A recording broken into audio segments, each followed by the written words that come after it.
اس سارے معاملے کا پس منظر بھی پاکستان کے عوام کے سامنے رکھنا ضروری ہے۔ میاں نواز شریف صاحب کو ایک اقامہ رکھنے پر جو ایک معمولی سی رقم کمپنی کی طرف سے ملتی ہے، وہ نہ لینے پر سپریم کورٹ نے ٹرائل کورٹ بن کر ان کو نااہل قرار دیا اور وفاقی حکومت پاکستان کی ٹوٹ گئی۔ سپریم کورٹ خود ٹرائل کورٹ بنا اور یہ فیصلہ دیا گیا۔ یہ پاکستان کے لیگل ریکارڈ کا حصہ ہے۔ حکومت ٹوٹ گئی، اس کے بعد میاں صاحب کو نااہل قرار دیا گیا، پھر سیاست سے علیحدہ کیا گیا، پھر ایک پاناما کے معاملے میں ایک ریفرنس تھا نیب کا جو چلا، اس پر سپریم کورٹ کی طرف سے ایک مانیٹرنگ جج اپوائنٹ کیا گیا۔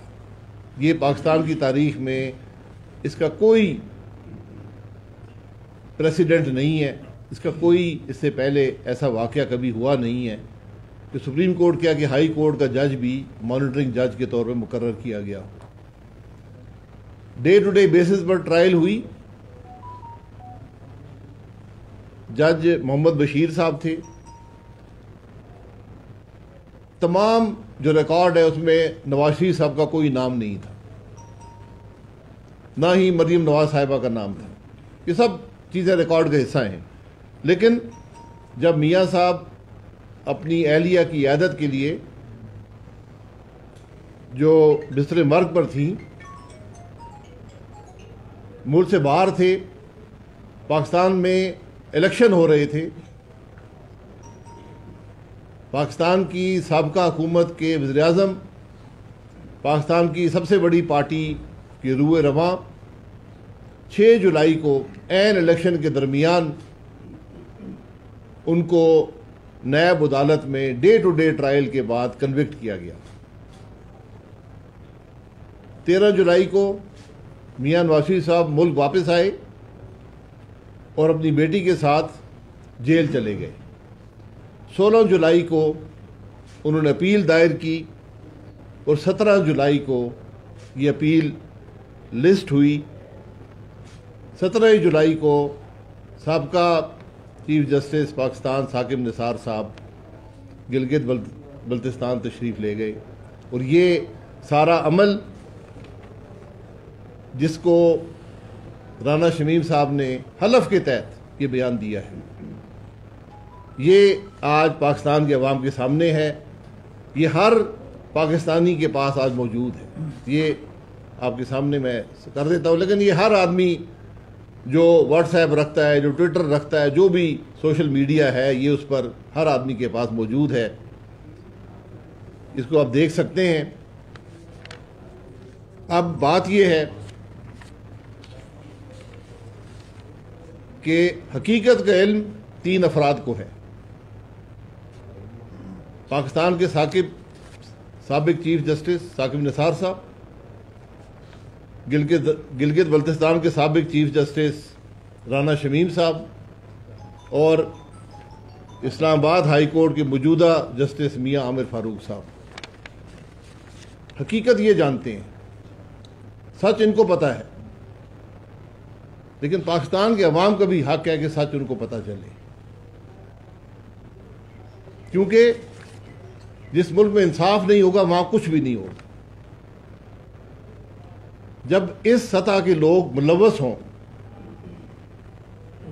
اور آپ دیکھیں کہ یہاں صرف بات ایک شخص کی، ایک سابقہ وزیر اعظم کی کنوکشن برقرار رکھنے کی نہیں ہے، یہاں پر الیکشن کے عمل میں مداخلت ہو رہی ہے۔ تو کیا ہم یہ پوچھنے کا حق نہیں رکھتے کہ آخر کب یہ معاملات ختم ہوں گے اس ملک سے؟ کب ہم اپنی ذاتی انا کے لیے اور چھوٹے چھوٹے فائدے حاصل کرنے کے لیے ہم لوگوں کی زندگیوں سے کھیلیں گے؟ ہم پاکستان کے مستقبل سے کھیلیں گے؟ اس کا جواب ہے کسی کے پاس؟ جب ملک کا چیف جسٹس ایسے، میری دعا ہے کہ اللہ کرے اس میں نہ ملوث ہوں، لیکن جب چیف جسٹس ملک کا یہ کام کرے گا پھر کون سا انصاف رہ گیا؟ پھر ہم کس کے پاس جائیں گے؟ پھر عدل کہاں گیا؟ پھر عوام کے اعتماد کہاں گیا اور آئین کہاں گیا؟ یہ وہ خرابیاں ہیں جس کا ذکر ہم بار بار